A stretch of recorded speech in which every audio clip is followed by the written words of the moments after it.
Thank you Shri Dharmendra Yadav. धन्यवाद सभापति महोदय।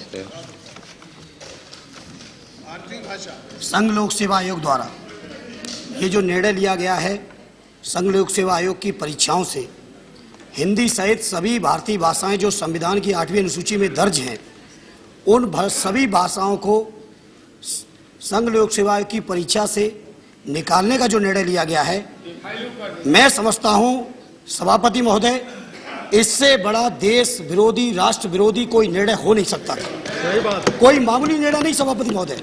हमारे संविधान सभा के जुड़े हुए लोग, स्वतंत्रता सेनानियों ने नारा दे दे के हमारे संविधान की रक्षा करने का निर्णय लिया था। नारे दिए थे, लोहिया जी की अभिलाषा चले देश में देसी भाषा, अंग्रेजी में काम ना होगा, फिर से देश गुलाम ना होगा। इन सभी भावनाओं से हमने देश के संविधान बनाया, और संविधान बनाने के लिए, भारतीय भाषाओं की रक्षा के लिए हम कभी अकेले हिंदी की बात नहीं करते। हम हिंदी सहित देश की सभी भारतीय भाषाओं की बात करते।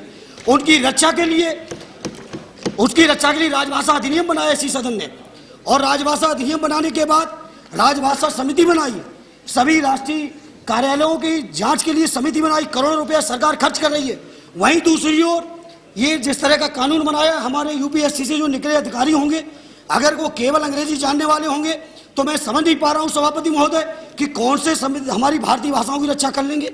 एक नहीं अनेक अत्याचार, एक नहीं अनेक शोषण, पहले हमारी दोहरी पढ़ाई के माध्यम से शोषण, फिर अगर गांव गरीब के लड़के किसी तरह अपनी क्षमता पाकर अगर देश की सेवाओं में आ जाते हैं तो फिर से शोषण।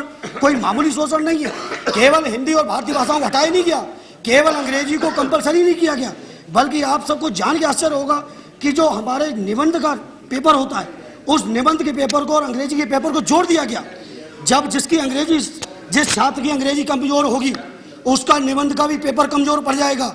एक ही पेपर है, 200 पेपर का निबंध और 100 नंबर की अंग्रेजी, जब एक ही हो गया तो 300 नंबर से आपने पहले पीछा कर दिया। कितने षड्यंत्र करोगे देश के अंदर, और कौन लोग षड्यंत्र करने वाले हैं सभापति महोदय? पूरे सदन को इस पर सोचना पड़ेगा।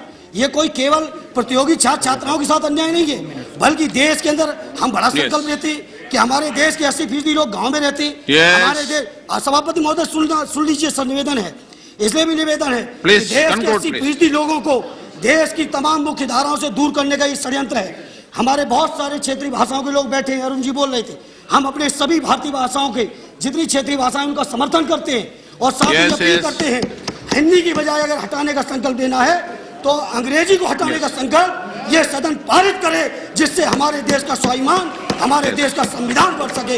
ये हमारी प्रार्थना है। बहुत बहुत धन्यवाद।